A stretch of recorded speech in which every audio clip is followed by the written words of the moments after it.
Hello there. Today we're going to take a look at the 9800X3D, which is already in that system, right there, under that heatsink, inside the computer. So all the real life footage you will see is just the damn box, or this box. The 7800X3D was my favorite chip of all time. Lower power usage, but delivered high frame rates, especially in games that are CPU constrained. Today I got some game samples like the likes of Zenless, Helldivers, and a few other titles I wanted to compare. I am only comparing the new chip against the 7600X3D because I had to trade mine in, so the difference could even be bigger against the 6-core X3D chip. Starting off with ZZZ, if you did not know, the Lumina City is a great map to do CPU benchmarks because it's filled with both NPCs and ghost NPCs. Even at 1440, which I will be testing all the games on, the GPU is waiting for the CPU to wake it up. Brother, wake up! The afternoon is also one of the more populated times. It seems like it's just really unoptimized, and that's surprising for a Hoyoverse game.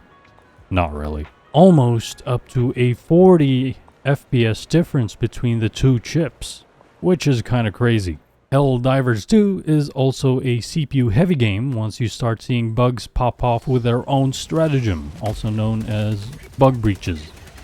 This may not be a fair comparison as maps and spawns differ in this game even though they're on the same planet. In this example we see at least a 20 FPS difference between the two chips. I have yet to see the 9800X3D drop below 100 FPS. But I haven't really jumped into a difficulty higher than 6 lately. Though with the latest MO to kill 500 million bugs, that might change a bit. Genshin Impacto running at 1.5 rendo. Whoa. Genshin Impacto running at 1.5 rendo resolution results to little or no change at all. As we drop down to 1.0 render, now we see the limitations of the previous chip. At least a 30 FPS uplift from the 7600X3D. Sword Art Online Fractured Daydream is a great example of being slightly unoptimized enough that it throttles the GPU and gets us a 20 FPS average between two processes. In Wuthering Waves, the 7600X3D was already hitting the FPS cap, but paired with very sad 1% lows.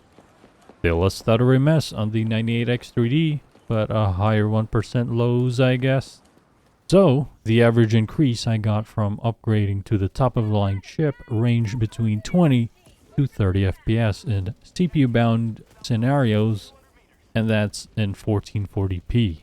As well. Pretty good for me. Might have been only 10 FPS more or less compared to the 7800X3D though. As for everyone out there, the 7600X3D bundle at, he's gonna say it, Micro Center, as of November 11, has decreased in price from $450 down to $400 buggos, which makes it an outstanding deal for anyone who wants to do a build below 1,000 buggos. Upgrading, changing platforms, or your brand new first time computer. X3s are magic.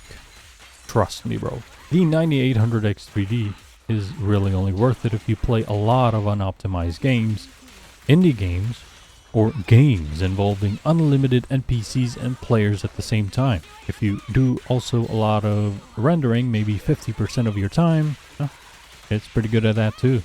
And if you thought the video was over, you thought wrongly.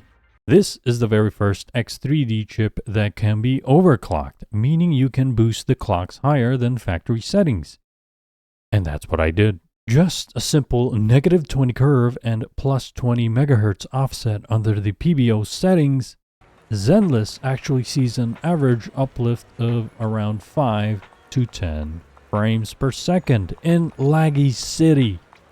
It really depends on the run, as the one at the start of the video ended with 175 average, and this fresh new run at 170. And that involved restarting the computer after using it for a while.